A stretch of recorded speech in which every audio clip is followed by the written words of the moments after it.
এই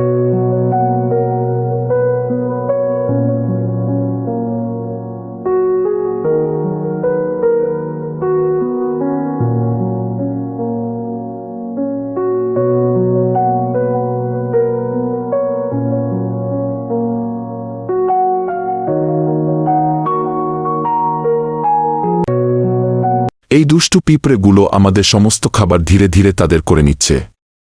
এদের একটা ব্যবস্থা করা দরকার। দাঁড়া, তোদেরকে দেখাচ্ছি মজা। তোদের জন্য আমি স্পেশাল পিঁপড়ে মারার ঔষধ কিনে এনেছি, আর এটা দিয়েই আমি তোদেরকে তাড়াবো।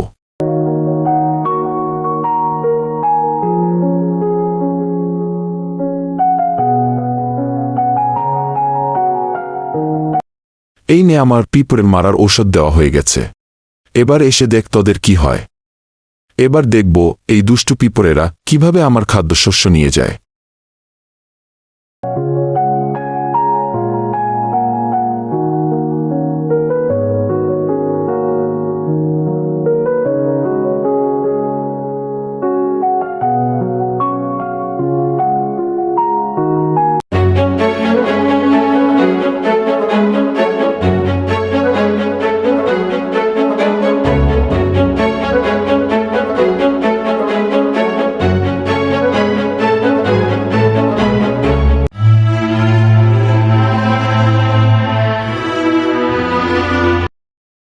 এই সবাই সাবধান হও, সাবধান, কেউ এই সাদা রঙের দিকে যেও না। এটা বিষ। আমরা এর গন্ধে প্রাণ হারিয়ে মারা যাব। তাই কেউ এখান থেকে খাদ্য নেওয়ার কথা ভেবো না। সবাই এখান থেকে পালাও।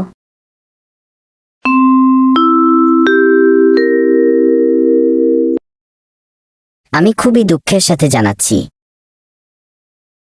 আজ আমাদের কিছু খাদ্য সিপাহীরা খাদ্য সংগ্রহ করতে গিয়ে তাদের প্রাণ হারিয়েছে। আমরা তাদের ভুলব না। তারা আমাদের জন্য ও খাবারের জন্য জীবন দিয়েছে। তারা শহীদ হয়েছে, আমরা তাদের ভুলব না। আজ তারা নিজেদের জীবনের বিনিময়ে আমাদের সতর্ক করে দিয়েছে, আমাদের বাঁচিয়েছে। তাই তাদের প্রতি আমি কৃতজ্ঞতা জানাই।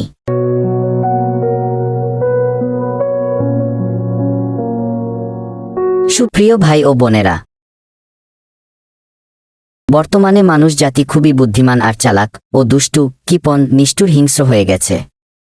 তারা তাদের হাতের এক চিমটি খাবারও আমাদের দিতে চায় না, অথচ অতিরিক্ত পরিমাণ খাবার তারা নষ্ট করে অপচয় করে। আর আমরা তাদের ফেলে দেওয়া খাবার কুড়িয়ে আনতে গেলেও আমাদের জীবন দিতে হয় তাদের হাতে।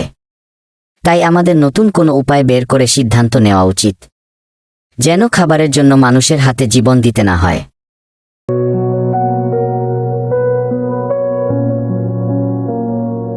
এভাবে চলতে থাকলে তো আমাদের খাবারের অভাবে না খেয়ে মরতে হবে।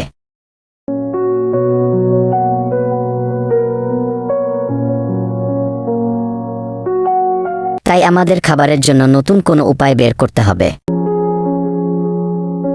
এক কাজ করলে কেমন হয়? আমরা সবাই মিলে চিনি চাষ করি, আর সেই চিনি আমরা অন্য পিঁপড়েদের কাছে অন্য খাদ্যর বিনিময়ে বিক্রিও করতে পারবো। হ্যাঁ, তুমি ঠিক বলেছ। আমরা সবাই মিলে চিনির ক্ষেত করলে আমাদের আর এত বিপদ অতিক্রম করে খাদ্য জোগাড় করতে হবে না। তাই এই কাজটা শুরু করাই ভালো হবে।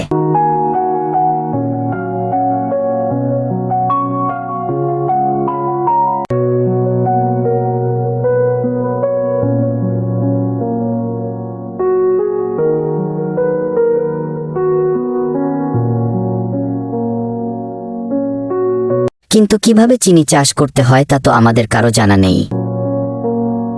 আমি জানি সব গাছ তো বীজ থেকেই উঠে।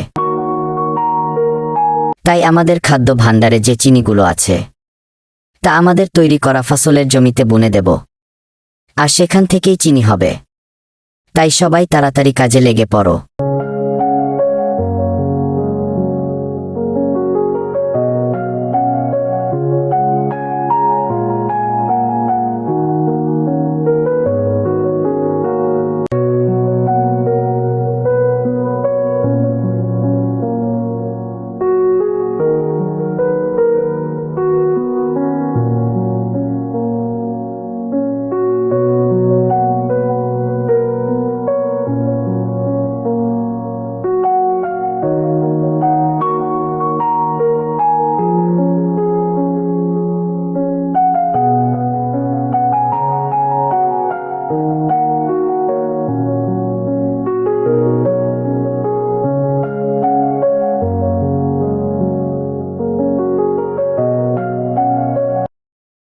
এই তো আমাদের চিনি বোনার কাজ শেষ হয়ে গেছে।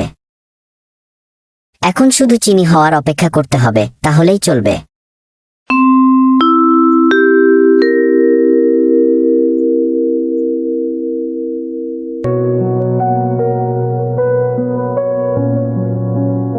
আজ 7 দিন হয়ে গেছে। কই আমাদের এত পরিশ্রম আর কষ্ট করে চাষ করা জমিতে তো কোনো চিনি গাছ উঠতে তো দেখছি না। হায় হায়, যদি আমাদের এই এত কষ্ট করে চাষ করা এই জমিতে যদি চিনির গাছ না উঠে, তাহলে তো আমাদের সমস্ত পরিশ্রম আর কষ্ট করা সব কিছুই বিফলে যাবে। না, এটা হতে পারে না। এখন কি করা যায়? সবার সাথে পরামর্শ নেওয়া উচিত।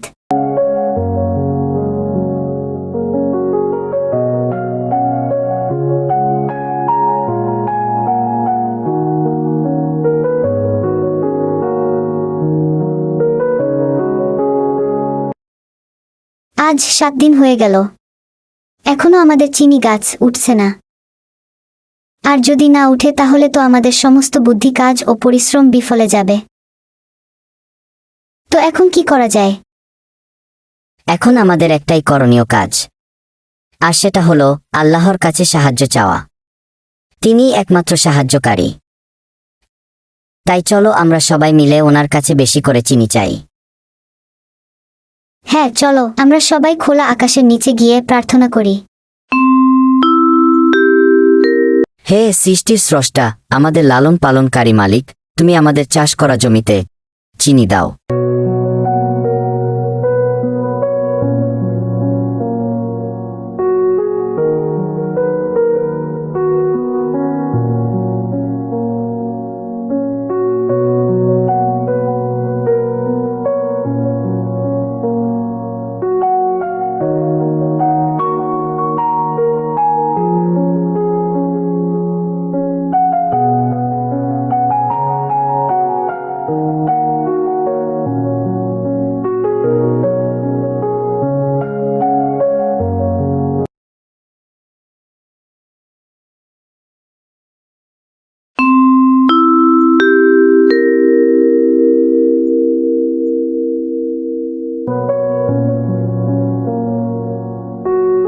আরে, আমাদের জমিতে চিনি হয়েছে। ওরে কি আনন্দ, কি আনন্দ, কি আনন্দ! আকাশে বাতাসে সবাই ইচ্ছে মতো চিনি খাও আর জমা করো।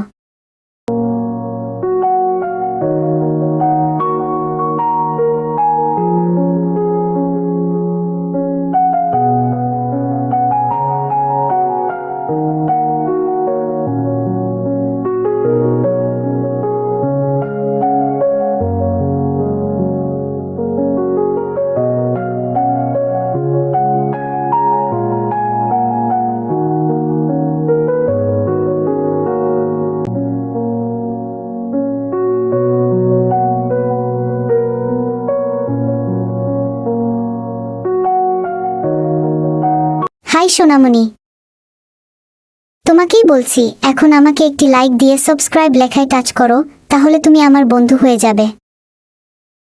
তারপর আমরা আরও চিনি খেতে পারবো।